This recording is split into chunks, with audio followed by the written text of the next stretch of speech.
Alors salut à tous, on se retrouve pour une nouvelle vidéo bilan lecture. Mais avant toute chose, je tenais à vous remercier tous ceux qui sont abonnés, les nouveaux abonnés. Merci à vous franchement, à tous ceux qui ont laissé des commentaires aussi. Ça me fait super plaisir, donc continuez comme ça, franchement ça me fait vachement plaisir et ça m'encourage à continuer. Et justement, pour continuer, j'ai envie de faire une petite annonce rapide en fait. Donc j'aimerais bien faire une vidéo Mangatech des abonnés, Mangatech en général, donc que vous soyez abonné ou pas, c'est pas si important, mais n'hésitez pas à m'envoyer vos Mangatech, je vais vous mettre le lien en fait de mon mail direct dans les commentaires. Sinon vous pouvez retrouver dans ma chaîne, vous aurez le mail, donc c'est tout simplement roadcollection@gmail.com. Voilà, je vais essayer de le mettre le petit lien sur la vidéo direct. Voilà, c'est tout, donc n'hésitez pas, j'ai hâte de recevoir vos photos, de voir un petit peu comment sont faits vos Mangatech et voir un petit peu les différences. Voilà, allez, on commence direct. Avec Seven Deadly Sins, donc vu que j'ai acquis la totalité de la série il y a peu, j'ai recommencé ma lecture, donc franchement, toujours aussi impressionné par la puissance des scènes d'action. Franchement, il y a un truc qui m'a frappé, c'est que c'est un des rares avec Toriyama qui fait des scènes d'action aussi puissantes et sans aucune trame en fait. Il y a toujours des trames dans beaucoup des autres mangas, et là il n'y en a quasiment pas, et c'est vraiment l'un des rares mangas qui est un mangaka qui fait ça. Franchement, très impressionnant. Alors moi j'avais découvert Seven Deadly Sins surtout grâce à l'animé, et j'avais adoré.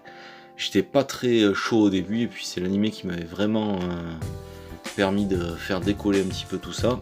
Et le manga, il est tellement bien dessiné, c'est impressionnant. Franchement, je savais que c'était bon et tout, mais les scènes d'action, elles sont hyper rythmées, c'est hyper fluide, et les dessins sont incroyables. Voilà. Donc je continue, là je suis au volume 7, et voilà, il me reste encore pas mal à lire. Ensuite, le volume 3 de Nun, donc j'ai continué aussi, malgré un petit peu une ambiance un petit peu spéciale, hein, comme d'habitude, on reste accroché quand même.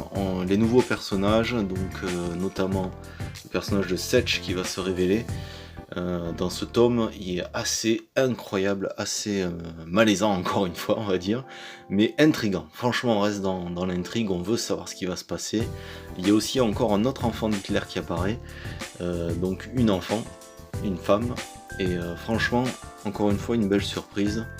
Il se passe pas mal de choses dans ce tome encore une fois, et on reste sur la surprise, on ne sait pas du tout ce qui va se passer, c'est un vrai suspense à 100%, et ça fait vraiment plaisir. C'est ça que j'aime dans les mangas, c'est vraiment ne pas me dire ah tiens lui je sens qu'il va mourir et tout, et de deviner tout de suite. J'ai envie d'être surpris quoi, quand je lis un manga, bon, c'est pour avoir la surprise quoi. Les dessins sont toujours aussi bons, franchement, ça reste toujours dans le même esprit, un petit peu brouillon sur les décors des fois, et sur les personnages, mais il y a une vraie patte graphique, voilà. Il y a une vraie patte graphique qui est plaisante, voilà. Je pense que je pourrais apprécier Sido, mais je sais pas combien ça fait de tomes, j'ose pas me lancer dessus parce que je me dis j'ai déjà trop de mangas en cours. Cette année mon objectif vraiment c'est de finir le plus de séries possible.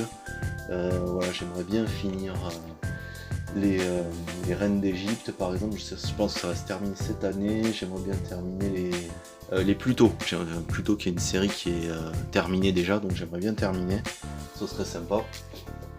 Enfin voilà, il y a quelques séries comme ça que j'aimerais bien finir. Voilà. Gun aussi, Gun, je vais essayer d'en acheter un par mois, Last Order, histoire de terminer ça. Voilà.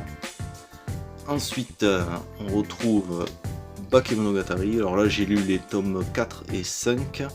Donc là, ça va se concentrer sur l'histoire de Suluga. Donc, un nouveau personnage qui apparaît avec des scènes d'action aussi assez impressionnante, toujours énormément de dialogue, mais j'aime bien ce personnage, c'est un personnage ultra joyeux, voilà, qui a une bonne humeur naturelle et tout, qui est un personnage beaucoup plus léger que les autres histoires. Honnêtement je préfère plus elle plutôt que comment elle s'appelle, l'héroïne, la Tsundere, j'arrive plus à me rappeler son nom, je vais plus y arriver, est-ce qu'il n'y a pas le... je vais plus arriver à retrouver. Bon, on va passer. passer sur ça. En tout cas, il y a des scènes, encore une fois, de fou. Mais comme Malou, voilà, le personnage voilà, auquel va se heurter notre héros, franchement, elle est vraiment super cool. Voilà. J'ai bien aimé cette histoire un peu plus légère que les autres, c'était un peu plus cool, plus enjoué, voilà. Voilà. Après, le tome 2 de Masamune-kun Revenge, donc là aussi une histoire plus légère, là c'est la comédie, donc c'est un petit peu plus cool et tout. Et là aussi il y a l'apparition d'un nouveau personnage au milieu du tome, donc c'est celle qui est sur la couverture. Je me rappelle plus son nom, c'est dur de s'y retrouver après dans toutes ces lectures. Mais c'est toujours léger, c'est toujours frais, c'est plaisant, franchement Masamune-kun c'est vraiment une lecture sympa, c'est pas prise de tête, ça se lit en une demi-heure, franchement ça se lit assez rapidement. Et donc du coup on a ce nouveau personnage qui va apparaître, qui va contrecarrer le plan de Masamune, c'est-à-dire que il se retrouve un petit peu dragué par cette fille, alors que du coup lui il veut draguer l'autre pour se venger. Et là c'est le triangle amoureux qui va faire son effet. Franchement, deux super dessins encore, magnifique. Voilà, donc le tome 3 vient de sortir, et ça c'est encore une fois dans le panier. Et après on a aussi le tome 4 de Made in Heaven, donc là ça se poursuit et ça évolue encore un petit peu, donc là on continue avec l'aventure de ce mangaka qui est un petit peu poursuivi par ses réincarnations amoureuses, c'est-à-dire son meilleur ami qui est homosexuel et une femme qui est amoureuse de lui et dont lui aussi était amoureux durant sa dernière réincarnation. Et alors là ça va évoluer parce qu'en fait je trouve plus mes mots, excusez-moi, celle qui est amoureuse de lui, donc elle qui était son assistante, en fait elle se lance en solo dans le manga pour lui faire un peu de la concurrence et pour lui montrer qu'elle l'aime quoi. Voilà. Et du coup en fait elle va dessiner elle aussi son histoire dans ses réincarnations. Sauf que là, elle va dessiner l'histoire suivante, qui est sa réincarnation suivante. J'ai du mal à parler, excusez-moi. Et là, du coup, on va passer à une autre histoire avec d'autres personnages qui sont des personnages différents. Mais ça reste toujours dans le même délire. Ce qui est assez surprenant, voilà, c'est que cette réincarnation, c'est les codes de beauté assez différents. C'est une dame de la cour, et elle a les dents noires, ça m'a perturbé un peu, mais je sais qu'au Japon, oui, c'était une tradition. Dans les temps anciens, voilà, le canon de beauté c'était les dents noires. C'est assez choquant, choquant. Je trouve ça assez bizarre, voilà, on le voit ici. Ça peut être, là je la trouve pas belle du tout, franchement, je la trouve assez moche. Je la trouve assez moche même, bon. Voilà. Donc là ça se développe, ça part sur une autre direction, un petit peu une rivalité entre son assistante et lui, donc du coup ça risque d'être assez intéressant la suite. Voilà.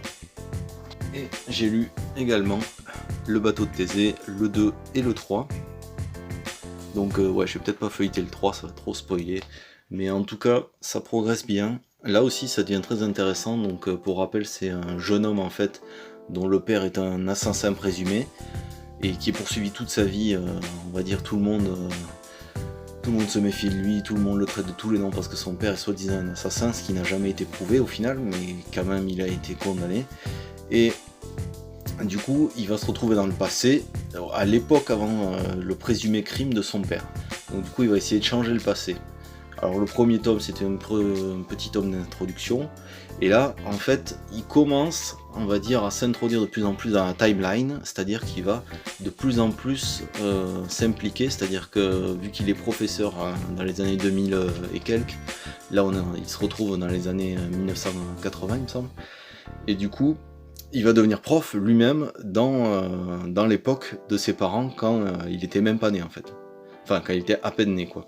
Et du coup, il va y avoir des changements dans le passé qui vont provoquer des choses plus tard en fait. Voilà. Il a tout incarné sur ce qui va se passer d'après ce qu'il a connu, ce qu'il connaîtra dans le futur, mais du coup tous ces événements vont commencer à être modifiés. Voilà. Tout va être changé par ses actions évidemment. Voilà. Donc les dessins c'est toujours excellent. J'aime beaucoup ce style un peu plus réaliste, c'est franchement sympa. Voilà.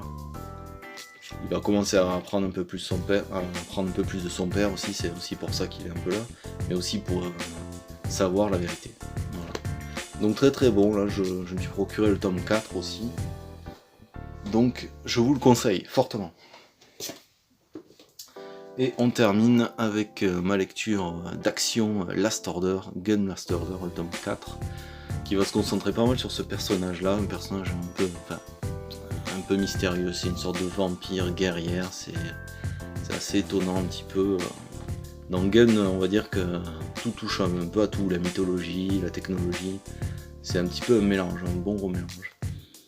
Voilà, mais encore une fois, il y a de très très belles scènes d'action, un dessin très fins, très détaillé.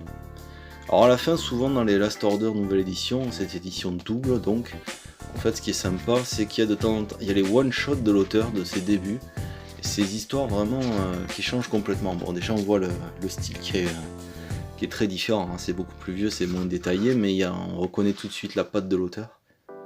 Mais toujours avec un message, on va dire. Il y en avait un récit très étrange dans le numéro 3 déjà.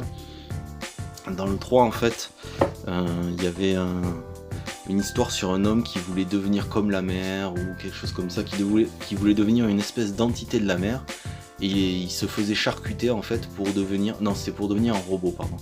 Et du coup, il voulait plus devenir humain en fait, plus ça allait, puis il se trouvait dans des accidents pour se faire couper des membres, et avoir des membres mécaniques. Voilà, il voulait perdre sa conscience d'humain en fait, à cause d'un crime qu'il avait commis, ou quelque chose comme ça, je me rappelle plus bien.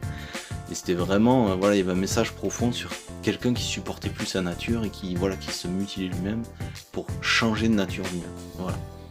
Donc c'était assez intéressant. Voilà, sur le dernier thème sur cette histoire, c'est sur une histoire d'un homme qui est un faux héros, voilà, un héros qui est fait par la télévision en fait, mais qui joue un rôle. Et donc du coup là il va être mise dans une situation où il va être obligé de vraiment devenir un héros ou pas pour sauver des vies. Voilà. Donc bon, je vous révèle pas ce qui se passe dans ce one shot, mais c'est un one shot très intéressant, qui est sympa. Voilà, j'espère que ça vous aura plu. N'hésitez pas à me laisser vos commentaires et n'oubliez pas, envoyez-moi vos photos Mangatech, et comme ça on pourra faire une petite vidéo, ce serait sympa. J'ai hâte de recevoir ça, j'espère que vous êtes chaud et que vous avez plein de créativité à me montrer. Voilà, donc n'oubliez pas les commentaires, encore une fois de me laisser un petit commentaire, ça me fait plaisir, et de vous abonner. Allez, à la prochaine, ciao.